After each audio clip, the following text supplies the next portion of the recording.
అండి అసలు ఇలాగ అంటానని అనకండి. మనం ఇంట్లో చేసుకున్న బిర్యానీ చాలా బాగుంటుంది. హోటల్ బిర్యానీ కన్నా ఎక్సలెంట్గా మనకు నచ్చినట్టు చేసుకోవచ్చు అనమాట. సో ఈరోజు నేను కొన్ని చిట్కాలు చెబుతాను. ఫస్ట్ ఆఫ్ ఆల్ మ్యారినేట్ నేను తర్వాత చెబుతానండి. ఫస్ట్ ఆఫ్ ఆల్ ఏంటంటే మనం అన్నము చాలామంది అన్నంలోను కానీ కూరలో కానీ బిర్యానీలో కానీ కరెక్ట్గా ఉప్పు కారం రావట్లేదు అంటున్నారు. కానీ నేను చెప్పినట్టు మీరు చేస్తే పక్కా బిర్యానీలోకి అన్నం ఉప్పు కారం అంత అవుతుంది.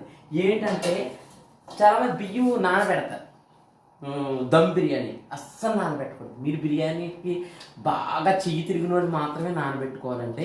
సో ఎప్పుడన్నా ఫస్ట్ వండుకున్న వాళ్ళు ఈజీగా తొందరగా వండేసుకోవాలనుకున్న వాళ్ళు బియ్యం నానబెట్టకండి, బియ్యం ఇరిగిపోతాయి.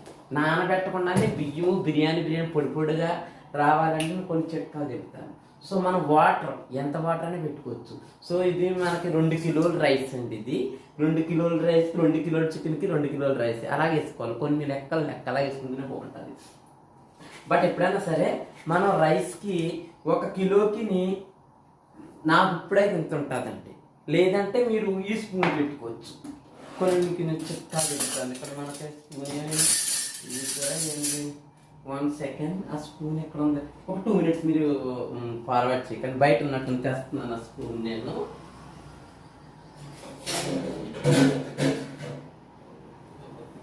కరెక్ట్ స్పూన్ సత్యవతి చూడండి. ఇప్పుడు మీకు తెలియకపోతే నేను ఇది పెడుతున్నాను అన్నమాట. ఇట్లాగా చూడండి. ఇది ఒకటి కదా, కిలోకి అయితే నేను చెప్తున్నాను. ఈ 2 కిలోలకి అయితే నేను చెప్తున్నాను. నాకు 2 గుప్పులు లెక్క ఉంటుంది. సో మీకు ఈజీగా ఉండాలంటే ఇదిగోండి, ఇది ఇంకో గుప్పుడు కదా, ఇది ఇంకో గుప్పుడు కదా. ఇప్పుడు మీకు చూపిస్తా క్లియర్గాను. సో ఇంత పర్ఫెక్ట్గా వస్తుంది అనమాట. మీరు ఎలాంటి గరిటెకి మీకు ఇంకా లెక్కే ఉండదు అనమాట. అంత ఉప్పు పక్కా పడుతుంది. ఉప్పు వేసిన తర్వాత అందులోనే ఎప్పుడైనా సరే బిర్యానీ సాధారణంగా మనకి మసాలా సరుకులు వేస్తారు. బూది పువ్వు, ఇందులో కూడా జాజికాయ అవన్నీ వేసుకుంటారు. నేనైతే అన్నీ వేస్తే ఘాట్ అయిపోతుంది. సో మెయిన్ బిర్యానీకి కావాల్సిన మెయిన్ థింగ్స్ ఇవేనండి. అవి కూడా లెక్కగా ఉంటుంది అన్నమాట. 2 కిలోలకి అయితే నేను ఇంతే 3 ఏమంటారు ఇవి 3 ఇలాచి, ఒక 5 చిన్న మొక్కలు 4 వేసుకుని ఓకే. చెక్క, 1/2 స్పూన్ సాజీరా, ఫుల్ 1/2 స్పూన్లో ఇది ఈ పువ్వు, బూజు పువ్వు ఎక్కువ వేసుకోవాలండి. ఆకు ఇవి మాత్రమే నేను వేసుకుంటాను. ఆల్రెడీ మనకి ఇందులో మ్యారినేట్లో గరం మసాలా అవి కలుపుతాను. గరం మసాలా కలుపుతాను. ఇంకేం కలుపుతాను నేను చెప్తాను. సో ఎనీవే ఇప్పుడు ఇలాగ వేసుకున్నప్పుడు ఇందులో మళ్ళాను రైస్లోనే ఈ జాజిపువ్వు పావు వేసుకోవాలి. పుదీనా, 4 ఇలాచీలు ఎప్పుడు వేయాలి. ఇవి అన్నంలో టేస్ట్ వస్తుంది అన్నమాట. అవి వేసి మనకు బిర్యానీకి అన్నం మంచి టేస్ట్ రావాలి అంటే నీళ్లు బాగా మరిగిపోవాలి. సిలామల మరిగిపోయిన తర్వాత 1 స్పూన్ తీసుకుని మెల్లగా ఇలా తీసుకుని ఉప్పు ఊదుకుని చల్లారితే నీళ్ళు ఉప్పగా ఉండాలన్నమాట. ఉప్పగా ఉండాలి అంటే మనం ఇలా మరిగిన వెంటనే కూడా ఇప్పుడు బియ్యం వేసేయకూడదు. బిర్యానీ రైస్ బాగా మరిగిపోవాలి. మరిగి ఇంకొకసేపు మరగాలి. నీళ్ళు ఉప్పగా అయ్యే వరకు మరగొట్టాలి. నీళ్ళు ఉప్పగా అయిన తర్వాత అప్పుడు బియ్యము ఈ బాస్మతి నేను చూపిస్తాను. సరేనా? లోపు ఆగండి, నేను చెప్తాను ఇంకొకటి. ఓకేనా? ఇక్కడ నేను ఇది ఉల్లిపాయ ముక్కలు వేపడానికి నూనె తీసుకున్నానండి. నూనె కూడా నేను ఒక మామూలు 1/2 కిలో నూనెకి కరెక్ట్గా 1/2 కిలో నూనె లెక్క చేసుకుంటానండి నేను. సో సాధారణంగా ఏంటంటే 1/2 కిలో నూనె పక్క పడుతుంది బిర్యానీకి. ఇప్పుడు 2 కిలోలు చికెన్ అన్నాను కదండి. 2 కిలోలు ఇది 2 కిలోలు కన్నా కొంచెం ఎక్కువ ఉందండి. ఇది నాటుకోడి అంటే 2 కిలోల కన్నా కొంచెం ఎక్కువే ఉన్నది. బట్ ఏంటంటే మామూలుగా 3 కిలోలు చికెన్ అనుకోండి, నేను 1/2 కిలో నూనె అయినా తీసుకుంటా. 1/2 కిలో పట్టదంటే యాపని అంతా కదా, రైసు గీసు మొత్తానికి మనకి ఇదంటే 5 కిలోలు 6 కిలోలు బిర్యానీ వరకు వచ్చేది. ఇప్పుడు ఇది 2 కిలోలు, అది 2.5 కిలోల వరకు నేను కొంచెం ఎక్కువ వేసాను. 2 కిలోలు దాటేసాను రైసు వస్తుంది. ఆ నూనె పక్క పడద్దు అనమాట. దాని తగిన నెయ్యి ఎంత తీసుకోండి, కప్పు క్వాంటిటీ. సో మనం నెయ్యి ఇలాగ వేసిన తర్వాత మీకు కప్పు గురించి చూపిస్తున్నాను అనమాట. అంత నెయ్యి పట్టిన తర్వాత ఇందులోనే మనం సగం నూనె వేసేసేయాలి అనమాట. ఇందులోను సగం నూనె పక్కన పెట్టేసుకోండి. ఉల్లిపాయలు అయిపోయిన నూనెతో చేసుకుంటేనే బిర్యానీ భలే టేస్ట్ వస్తుందంటే. ఎప్పుడన్నా సరే మనం ఇది నెల లేక వేసుకున్నాం కదా, అది కొంచెం మరగనివ్వండి. నేను ఉల్లిపాయల గురించి చెప్తాను. చూడండి, ఇంత క్రిస్పీగా ఉండాలి. మాడకూడదు ఉల్లిపాయలు. సరిగ్గా మీకు అబ్జర్వేషన్ చేసినట్టయితే చూడండి, ఎక్కడ మనకి ఉల్లిపాయలు అయితే మాడలేదు. మనకి ఇది చూడండి చక్కగాను క్రిస్పీ ముక్కలాగా ఇలా ఎరగాలన్నమాట. ఇలా ఇది అప్పుడు దానిపైన అన్నం పైన వేసినప్పుడు ఏంటంటే ముక్క మెత్తబడుతుంది, ఇందులో కూడా రైస్లో దిగుద్ది అనమాట. అందుకు మాడకుండా క్రిస్పీగా వేసుకోవాలి. నేను జీడిపప్పు అయితే ఈసారి వేయడం లేదు. జీడిపప్పు నేను నాటుకోడు కనుక సాధారణంగా నాటుకోడి బిర్యానీకి జీడిపప్పు వేయకూడదు అంటారు, మరి ఎంతవరకు నాకు తెలియదు. అండ్ ఏంటంటే మామూలుగా మనం మామూలు కోడి అనుకుంటే, బాయిలర్ కోడి అనుకుంటే మ్యారినేట్ చేసేసిన తర్వాత పెద్దగా దీనికి ఉడకన అవసరం లేదు. నాటుకోడి అయితే నేను చెప్తాను ఎలా వంటారన్న, సరేనా? ఇది మరిగింది కదా, నేను ఇప్పుడు దగ్గరికి తీసుకొచ్చి చూపిస్తాను. చూడండి, అలా మరిగినప్పుడు మనం ఎక్కడైనా ఉల్లిపాయలు పోసి పెట్టుకున్నాను. ఉల్లిపాయలు ఎక్కడ ఉన్నాయి? 1 సెకండ్. ఉల్లిపాయలు ఎక్కడ పెట్టేసి ఓకే, ఏవి ఎత్తుకోవడం సరిపోతుంది నాకు అంత పని అంతా. సో నేను ఇక ఉల్లిపాయ ముక్కలండి ఇవి. మనకి ఈజీగా నేను 1/2 కిలో ఉల్లిపాయలు వేసేస్తా 2 కిలోల చికెన్కి. అదేననుకోండి 4 కిలోల చికెన్కి అనుకోండి 3 పావులు ఉల్లిపాయలైనా పడతాను. 1/2 కిలో ఉల్లిపాయల్లోనూ ఇవి ఎక్కువ, నేను ఎక్కువ క్వాంటిటీ తీసుకున్నాను. అంటే 300 గ్రాముల పైన ఈ ముక్కలో, మిగతా ఏమో ఇవన్నమాట. కరెక్ట్గా రెడీ పెట్టుకోవాలండి. మనకి ఇక్కడ నెయ్యి బాగా మగ్గింది కదండి, వేసినప్పుడైనా మీకు చూపిస్తాను ఆగండి. బూజు పువ్వు లాస్ట్ నెయ్యాలి. ఎప్పుడైనా సరే మీకు కనిపిస్తుందో లేదో తెలియదు కానీ ఇది బాగా ఇదైన తర్వాత ఆయిల్లోనూ మనకి అందులో నువ్వులు పెట్టేట్టు మనకి తీసుకోవాలన్నమాట. అంతకుమించి ఆయిల్ అవసరం లేదండి. ఇవి వేసేసేసి మనకు కనిపించదు, మాడిపోతాయి. చాలా ఇదిగా మరుగు బాగా కాగుతుంది కదండి, మాడిపోతాయి. బూజు పువ్వు ఇలా పెట్టండి. ఆకు ఎప్పుడు ఇక ముందే వేయకూడదు, ఆకు మాడిపోయిందండి బిర్యానీ నాశనం అనమాట. ఇవన్నీ వేసిన తర్వాత మనకు గరిటెలు ఎక్కడ ఉన్నాయి. సో చూసారా,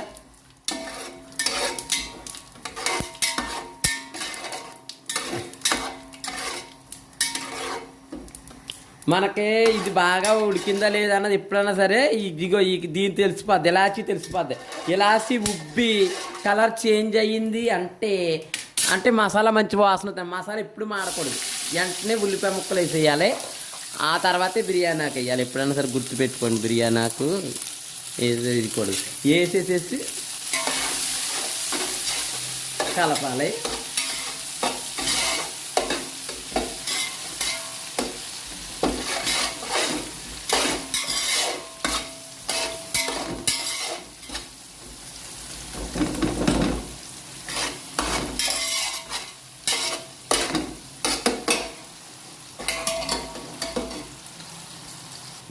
చూడండి ఎంత బ్రౌన్ కలర్ అయితే ఇవి రానవసరం లేదండి. ఈ ఉల్లిపాయ ముక్కలో ఒక 50% బ్రౌన్ కలర్ వస్తే సరిపోతుంది. అంతే, 50% 60% బ్రౌన్ కలర్ వస్తే సరిపోద్ది అన్నమాట. ఇలా మూత పెట్టండి, సరేనా? ఇప్పుడు ఇంకోటి చూపిస్తాను, సరేనా? ఇక్కడ చాలా ఘోరంగా మరిగిపోతున్నాను నీళ్ళు. నేను ఇప్పుడు ఉప్పు చూసానండి, గరిటె అడుక్కి పెట్టకండి. దీన్ని పెట్టుకుని మనము ఇలా ఉన్నది కదా, నేను మీకు చూపిస్తాను కలర్ కూడా ఎట్లా చేంజ్ అయ్యాయో. ఎప్పుడైనా సరే మనం ఊదుకుని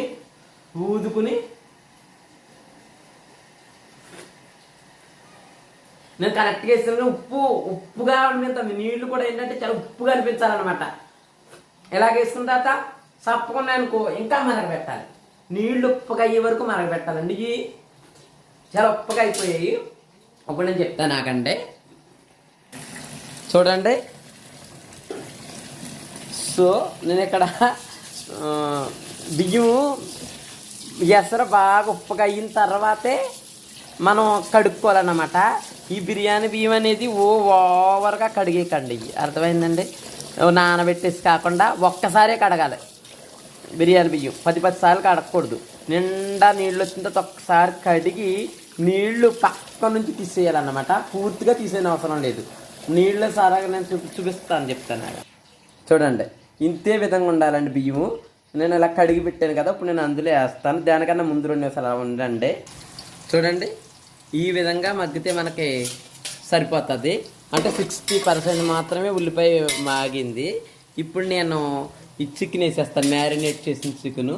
సో ఇప్పుడు నేను మ్యారినేట్ గురించి చెప్పేస్తానండి. నేను ఏంటంటే మొన్న నేను మీరు పాత వీడియో చూసుకున్నట్టయితే మీకు మ్యారినేట్ క్వాంటిటీ తెలిసిపోతాయి.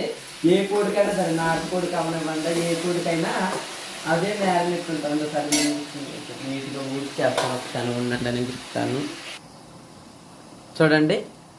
సో నేను మ్యారినేట్ అయితే నేను ఏ కోడికైనా ఒకటే క్వాలిటీ అండి. మీకు ఒకసారి ఫర్ ఎగ్జాంపుల్ చెప్పేస్తున్నాను. ఎందుకంటే మీరు ఫస్ట్ నుంచి 2-3 సార్లు ఆల్రెడీ మనం దమ్ బిర్యానీ పెట్టాను, అన్ని సార్లు మ్యారినేట్ చేసి బిర్యానీ పెడతా మొన్న చేశారు కదా అంటారనేది చెప్పాను. నాటుకోడికైనా ఏ కోడికైనా ఒకటే క్వాంటిటీ నేను ఈ గరిటె వాడతానండి. సో ఇది 2 కిలోల చికెన్, దీని ఫుల్ గరిటె, లేకపోతే 3 ఫుల్ టీ స్పూన్లు ఉప్పు తీసుకోండి, 6 ఫుల్ టీ స్పూన్లు కారం వేసుకోండి.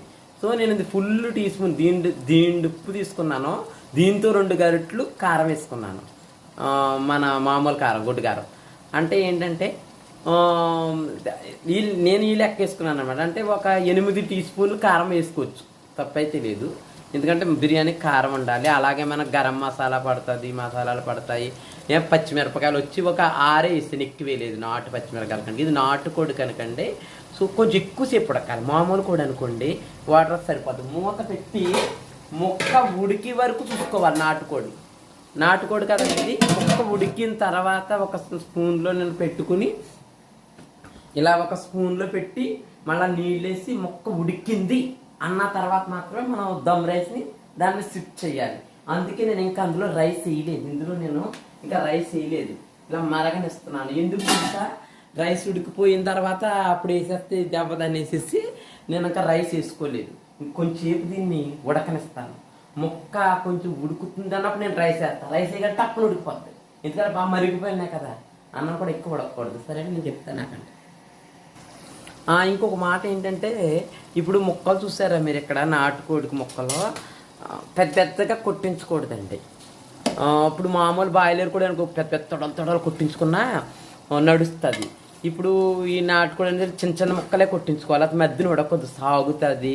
అట్లా ముక్క చిన్నగా ఉంటే తొందరగా ఉడుకుతుంది అన్నమాట. ఇదే సైజు కొట్టించుకోండి మీరు ఎప్పుడైనా సరే. నాటుకోడి అయితే మట్టుకి, మామూలు బాయిలర్ కూడా అయితే పెద్ద తొడలుగా కొట్టించుకున్నా నడుస్తుంది. సరేనండి. ఇది 2 కిలోలండి. చూడండి, ఇది 50% ఉడికింది అన్న తర్వాత నేను ఏం చేస్తున్నానంటే, ఉడికి పడుతున్నాను. 50% ఉడికిందన్న తర్వాత నేను ఇందులో రైస్ వేసేస్తున్నానండి. చూడండి, బాగా మరుగుతుంది, చాలా బాగా మరుగుతుందండి. నేనైతే చేతితో వేస్తున్నాను. చాలా జాగ్రత్త అండి, సురక పడిపోతుంది. మీరు చేతితో, నేను ఎందుకు మీకు చేతితో వేస్తున్నాను, నేను అంత ఒకేసారి అలా వేసేయచ్చు. మీరు కూడా చేతితోనే ఎప్పుడైనా సరే భయపడకూడదు వంటకాడ. ఇలా మెల్లగా ఇలాగే దగ్గర నుంచి ఇలా వేసుకోవాలన్నమాట. మెల్లగా ఒక అడుగు లేట్ అయినా పర్వాలేదు, చేతితో వేసుకోండి. కొంతమంది ఇలా వచ్చేస్తారనుకోండి, బళ్ళు నొచ్చి చేయి కాలిపోతుంది. ఇది కానీ సొరకపడ్డది అనుకోండి, ఇంకా మరకపోదు చేయి మీద, తెల్లగా బొల్లిపోయినట్టే ఉంటుంది. వంటలు అనేవి కూడా చేసేయడం కాదు, చేసేటప్పుడు కూడా చాలా జాగ్రత్తగా చేసుకోవాలి. మీ గురించి నేను ఇంత మెల్లమెల్లగా వేస్తున్నాను, సరేనా? చేస్తాను. మొత్తం వేసేసిన తర్వాత ఒకసారి కలిపేసి మూత పెట్టేయండి. 5-10 నిమిషాల్లో టప్పును ఉడికిపోద్దండి. నాటుకోడి బిర్యానీ అంటే సరే కొంచెం జాగ్రత్తగానే ఉండాలండి. నేను ఎప్పుడు ఒకటే మాట చెప్తాను, ముక్క ఉడికిన తర్వాత మాత్రమే రైస్ వేయాలి. అది మీకు అలా కనిపిస్తుంది, ఇంకా అది ఉడకలేదండి. అది ముక్క ఉడికిన ఇక్కడ అన్నం రెడీ అయిపోద్ది. ఇంకొకటి ఏంటంటే, బిర్యానీకి ఇంకొక మాట చెప్పేది ఏంటంటే, నేను చాలామంది బిర్యానీకి అన్నం వండేసేసి పక్కన తీసేసుకుంటారు, ఇలాగా వాష్ చేసి తీసేసుకుంటారు. కూర వండిన తర్వాత వేద్దాంలే అనుకుంటారు. అప్పుడు ఏమవుద్దంటే, ఈ లోపలనే అన్నము పలుకొచ్చి లోపల బేటర్ తీసేస్తుంది రైస్. అంటే వండిన తర్వాత మళ్ళీ వేద్దాం మెల్లగా. రైస్ బేట్లు ఎప్పుడైతే తీసిందో మనం వేసిన తర్వాత ముక్కలు ఇరిగిపోతుంది. కలుపుకుంటాడు కదా అన్నం కూడా. బిర్యానీ రైస్ లాగా ఉంటేనేనండి దాని అన్నం ఇలా ఉంటుంది. అందుకే నేను ఎప్పుడైనా సరే ఈ కూర ప్రిపరేషన్ అయ్యేసరికి అన్నం రెడీ అయిపోతుంది. అన్నం కొంచెం అటు ఇటుగా ఉడకపోయినా పర్వాలేదు, వేస్తాము దమ్ వేస్తాం కదా. ఇక్కడ చపాతీ పిండి చూపిస్తాను. ఈ చపాతీ పిండి నేను రెడీ పెట్టుకున్నాను, ఇలా మూతకు రౌండ్ పెట్టడానికి. దాని మీద వెయిట్ పెడతాను అనేది చూపిస్తాను. కొంచెం లాంగ్ అయింది వీడియో, కొంచెం వివరంగా అంటే ఈజీగా చేసుకోవడం అనమాట. ఈ పిండి కలిపిన తర్వాత సార్ ఇదే మాదిరిగా కలుపుకోవాలి పిండి. కొంచెం నూనె చుక్క వేసుకోవాలి. అప్పుడు ఏమవుతుందంటే మనం అంటించేటప్పుడు చెయ్యికి అంటుకోదు, దీనికి గట్టిగా అంటుకుంటుంది. అంటిన తర్వాత నీళ్ళతో ఇలాగ అనాలి, వంచలు నొక్కాలి, అలా నీళ్ళతోటి నొక్కి వేటి పెట్టేయాలి. అప్పుడు ఎక్కడా కూడా ఆవిరి రాదన్నమాట. చూడండి, నాకైతే అంత అందాజుగా తెలిసిపోతుంది. సో ఈ ముక్క మీ గురించి నేను చూపిస్తాను, సరేనా? ఈ ప్లేట్లు ఇలాగ వేసి ఇప్పుడు వన్స్ మీరు ఇది ఉడికిందండి, ఇది ఇలా చూడండి, నాటుకోండి. ఇది ఇలా మీకు ఇంకా డౌట్ ఉంది అంటే మీరు ఏం చేయాలంటే, ఇంకో తొనలు వచ్చిందండి, మీకు కాలుతుంది. ఇంకోండి చూసారా, ఉడికిందండి నాటుకోడు అనమాట. ఇలా తొనలు వస్తుంది అంటే ఉడికిందని అర్థం అన్నమాట. ఇంకా మీకు డౌట్ ఉంది అంటే మీరు ఒక స్పూన్ నీళ్ళలో ముక్క కడిగేసి ఇలా ఇప్పు చూడండి, సన్నీళ్ళు ఎప్పుడైతే తీసారో ముక్క తెలిసిపోద్ది అనమాట. ఇప్పుడు ఇది మంచిగా ఉడికింది అనమాట. ఇది అంటే 80% ఉడికిపోయింది అన్నమాట. సో ఇప్పుడు నేను దీని మీద రైస్ వేయడానికి రెడీగా ఉన్నాను. ఓకేనండి, చూడండి ఇక్కడ కూర రెడీ అయ్యింది. అండ్ మీకు చూపిస్తాను ఇప్పుడు. చూడండి, ఇంకెంత పులుసుందంటే దగ్గరికి ఎట్లా ఇది అయిందన్నమాట. కూర ముక్క కూడా ఉడికిపోయింది. అదే టైంలో నాకు రైస్ కూడా అయిపోయింది. రైస్ కూడా మీకు చూపిస్తాను చూడండి. ఇప్పుడు నేను ఈ రుచి చూపిస్తాను ఇట్లాగా. ఇంకోండి మెతుకు మీకు చూపిస్తాను. మెతుకు ఏ విధంగా ఎరగాలి అన్నది నేను మీకు చూపిస్తాను చూడండి. ఇదిగోండి, మెతుకు అంటే ఇంతే, ఇలా ఎరగాలంతే. ఇరిగిందా? అదిగోండి అంతే, అంటే ఉడికిపోయింది అన్నమాట. ఆ పదును మీద వేసేయాలి మనం నీళ్ళతో. ఇప్పుడు నేను వేస్తాను, కొంచెం దూరం పెట్టేస్తాను. వేసేటప్పుడు కూడా మీకు కొంచెం చెబుతాను. ఇలాంటి గరిటె తీసుకోవాలండి, ఎందుకంటే మొత్తం వాటర్ వచ్చేద్ది అన్నమాట. మనకు కొంచెం లేట్ అయినా మనకి ఇది ఉండదు అన్నమాట. నేను ఇలా చూపిస్తాను చూడండి. ఇదిగండి ఇలాగా చూసారా, అలా తీసుకుని మనం నేను దగ్గరగా ఇట్లా వేసేస్తాను చూడండి. నాకు కొంచెం అలవాటు కనుక ఇలాగ అనుకుని పలసగా కొంచెం వాటర్ ఉన్నా మనకి ఇది అనిపించదు అన్నమాట. మొత్తం కూడా ఇదే విధంగా వేసేసుకోవాలి. ఇలాగా మనం దమ్ వేసినప్పుడు మనకి ఇలా ఇది అవుతుంది. నేను మొత్తం చూపిస్తాను. ఈ విధంగా ఇలా నీళ్ళు ఇలాగ అనుకోవాలి. ఇలా అనుకుంటే నీరు అంత వచ్చేద్ది అన్నమాట. అక్కడ మనకు అన్నం ఏ విధంగా పడుతుందో కూడా మీకు చూపిస్తుంది. బెస్ట్ చిట్కాలన్నమాట. ఇలాగా నేను మొత్తం వేసేస్తాను, ఇప్పుడు చూపిస్తాను చూడండి. నేను చాలా మట్టికి వేసేసిన తర్వాత ఇది కొంచెం అన్నమేనండి, అంత తేలిగ్గా వేసిపోయి చూసారా, అలా సింక్లు వేసాను. ఫుల్ అన్నంతో ఎప్పుడు వంచకూడదు, చేయి కాలిపోతుంది, హీట్ మీదకి వచ్చేస్తుంది, అన్నం రాదు. అక్కడ నేను వేసేసాను కదా. ఇప్పుడు నేను మిగతాది కూడా నేను వేసి చూపిస్తాను. ఆగండి, ఇంకోటి మొత్తం మనకి ఇలా నీళ్లు మొత్తం వచ్చేస్తాయి అన్నమాట. చివరిన కొంచెం ఉండగానే మనం ఇది చేసుకోవాలి. చూడండి, ఇదిగోండి ఈ అన్నం కూడా మనకి ఇలా కాలుతుంది అన్నమాట. ఇదిగోండి ఈ గిన్నెతోటి మిగతాది మనకి ఇలా వేసేస్తారు. కొట్టండి ఇట్లాగా. తర్వాత మీకేమో ఒకసారి అడావిడికి అనుకున్నా మన ఇల్లు కదా ఇలాగ ఉంటుంది కదా. అలా చేసిన తర్వాత మనకి జాలి ఉంటుంది కదండి, ఈ జాలి దాంతో స్టాండ్ కూడా పట్టుకున్నాను నేను. సో ఇలా వేసేసి నేను చెప్పాను, ముందే చెప్పానండి, దీని మీద జీడిపప్పు అయితే వేయట్లేదని. ఆవిడ మంట తగ్గించుకోండి, నేను చెప్తా తర్వాత చిట్కా కూడా ఏంటన్నది. మంట తగ్గించుకుని ఫస్ట్ ఇలా ఉల్లిపాయలన్నీ వేసేసుకోండి. ఇట్లా నేను ఇంకా జీడిపప్పు వేయలేదండి. నేను మ్యారినేట్లు ఏం చేశానంటే కొంచెం బాదం పప్పు పొడి, బాదం పప్పు ఉంటుంది కదండి, బాదం పప్పు పేస్ట్ కలుపుకున్నాను అన్నమాట. అందుకే నేను ఇది చేయలేదు. ఒకసారి ఉండండి, అందుకే జీడిపప్పు వేయలేదు ఇంకా నేను. అయ్యయ్యో, ఇది ఆగట్లేదు సార్. చూడండి, ఇలాగా మనకి ఇది వచ్చిన తర్వాత అప్పుడు ఏం చేయాలంటే ఇలాగా నూనె ఉంటుంది కదండి, అది మన ఉల్లిపాయలు వేపి నూనె ఎట్లా ఉంటుంది కదా, ఆ నూనె వేసేయాలి మొత్తం. ఆ నూనె వేసేసి నెయ్యి ఏం వేయకండి, చాలు. ఓవర్గా పైన నెయ్యి వేసేస్తారు కానీ నెయ్యి వేసుకోకూడదు, నూనె బాగుంటుంది అన్నమాట. ఇప్పుడు నేను మూత పెట్టి చపాతీ పిండి పెట్టి విధానం చూపిస్తాను నేను, సరేనా? అది నాకు చూపించడం కష్టం అవుతుంది. చూడండి, నేను అంతా చపాతీ పిండి పెట్టేసుకున్నానండి. చపాతీ పిండి పెట్టుకున్న తర్వాత వెయిట్ మ్యాక్సిమం ఇంత వెయిట్ ఉండాలి. వెయిట్ పెట్టిన తర్వాత ఏం చేయాలంటే నీళ్లు తడుపుకుని రెండు చేతులకి నీళ్లు తడుపుకుని ఇట్లా అనుకోవాలి. మనకు తెలుస్తుంది సుడుసుడు అని ఎక్కడ ఆవిరి వస్తుందా అనేది తెలుస్తుంది. ఎక్కడ మనకు దమ్ బిర్యానీకి ఆవిరి లేదు అని అనుకుంటే మట్టికి బాగా ఉడుకుతుందండి. పెద్ద సైప్ ఏం అవసరం కాదు, ఇక దమ్ అయిపోతుంది. ఒక 5-10 నిమిషాల్లో అయిపోతుంది. ఎక్కువ చిన్న మంటలోనే పెట్టాలి. ఆల్రెడీ కూర అంతా ఉడికింది కనుక నో ప్రాబ్లం ఉండదు. ఇలా అడుగులు చూడండి, ఇట్లా మెయిన్ అడుగులు ఇంపార్టెంట్. ఇలా అడుగులు అనుకున్న తర్వాత మనకి ఇంకెక్కడ ఆవిరి రాదు. ఇది వెయిట్ పెట్టిన తర్వాత చెయ్యాలి ఈ పని బిర్యానీకి. వెయిట్ పెట్టకుండా ఫస్ట్ చపాతీ పిండి చేశారనుకో, ఎప్పుడైనా వెయిట్ పెట్టారనుకోండి పిండి గొల్ల అయిపోతాయి అనమాట. అందుకనేసి వెయిట్ పెట్టుకున్న తర్వాత మనకి చపాతీ పిండి ఇలా అనుకున్నారనుకోండి ఇంకెక్కడ దమ్ము రాదన్నమాట. అలా పెట్టేసేసి ఒక 15 మినిట్స్ అయిన తర్వాత, ఒక 5 మినిట్స్ అయిన తర్వాత వాటర్ని ఇలా కింద అనుకున్నారనుకోండి, నీళ్లు కనిపిస్తున్నాయా? నీళ్లు కనిపించవు, ఆరిపోద్ది గిన్నె మీద. అంటే మనం స్టవ్ బంద్ చేసేసుకోవచ్చు. కొంతమంది తలసరి రేకి పెడతారు కింద, మాడకుండా ఉన్నాను. నేను కూడా రేకి పెడతానండి. సో ఫస్ట్ మీకు చెప్తున్నాను మేడం, అది రేకి అందరికి ఉండాలనేవి లేదు. ఉన్నవాళ్ళు పెట్టుకుంటారు, నేను ఇలా చిన్న పొయ్యి మీద పెట్టుకుంటాను. సిమ్లో పెట్టేసుకోవాలి. నాది పెద్ద పొయ్య. ఒకవేళ మీ ఇంట్లో చిన్న పొయ్యి అనుకుంటే అదే పొయ్యి మీద వండేసుకోవచ్చు. ఎందుకంటే వాటర్, ఆ బియ్యంలో నీళ్ళతో వాటర్ వచ్చి మంచి దమ్ అవుద్ది. ఇప్పుడు నేను తినడం చూపిస్తాను, సరేనా అండి? చూడండి, ఇప్పుడు చూసారా బిర్యానీ నేను వండానంటే జోక్ కదండి. అడుగు కూడా ఎక్కడ మాడదు గిన్నె. అబ్జర్వ్ చేసారా? అలా మాడకుండా వండుకోలేక అడుగు నుంచి కలిపి ముక్కలు చూసారా ముక్కలు. ఇప్పుడు నేను మీకు టేస్ట్ చూపిస్తాను. అంతా కలుపుకోకూడదండి, ఎంత అయితే తీసుకున్నారో అంతా తీసుకోండి. వేడివేడిగా కొన్ని ముక్కలు మేడం చూసారా, మెతికి ఎక్కడ నిరిగిందా? అసలు ఎక్కడ ఎరగల, ఉడికింది. ఉప్పు కారం అన్నీ కరెక్ట్గా సరిపోయి. ఇప్పుడు టేస్ట్ చూస్తాను. ఇందులో నేను తీసి, సరేనా? సో నేను కూడా పెట్టుకుంటున్నానండి. నాకు నాటుకుంటే చూద్దాం వేసుకోవాలి కానీ బాగుంటుంది.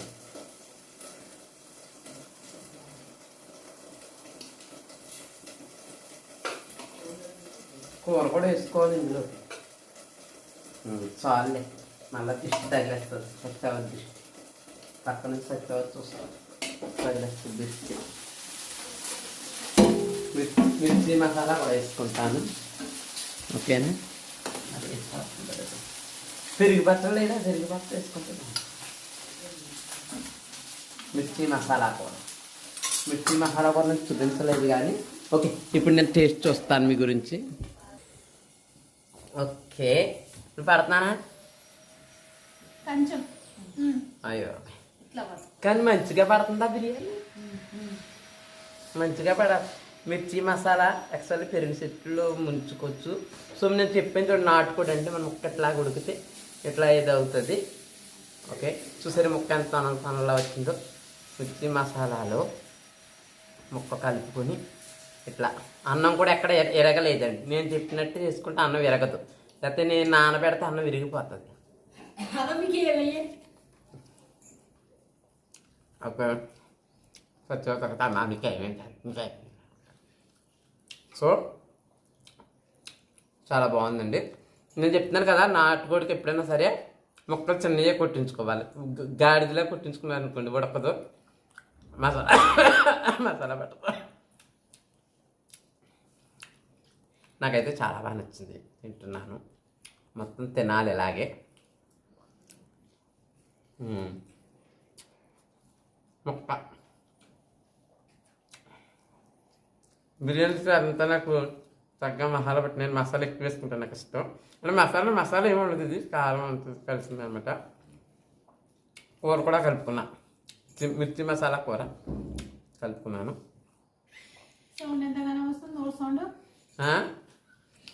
పర్వాలేదు సార్, నువ్వు తింటే సౌండ్ రాదా? అయ్యా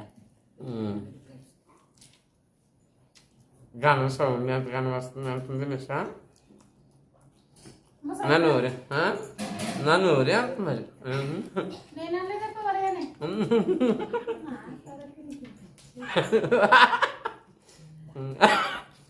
ఆ మాట కూడా పడిపోయింది ఇందులో. ఇప్పుడు నమ్మ నిషాని ఎదురింట్లో ఉంటారనమాట. చాలా మంచి అమ్మాయిలు, ఫ్రెండ్లీగా ఉంటారు, అందరూ సరదాగా ఉంటాం అక్కడ. సో గుండమ్మ తింటుంది. గుండమ్మ అని ఇద్దరు ఫ్రెండ్స్ అన్నమాట, ఒకరి కోసం ఒకరు పుట్టినట్టు ఉంటారు. వాళ్ళిద్దరు కూడా అక్కడ బిర్యానీ తింటున్నారు, కానీ వాళ్ళకి కనిపించిన ఇష్టం ఉంటుంది అనమాట.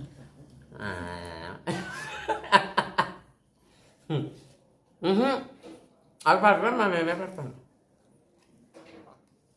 ఓకేనండి, ఈ విధంగా బిర్యానీ చేసుకున్నాను. మ్యారినేట్ అయితే ఆల్రెడీ నేను ముందు వీడియోలో నేను చెప్పాను, ఇది కొంచెం ముందు లాంగ్ అయిపోతుంది. మ్యారినేట్ మీకు తెలిసిన విషయమే.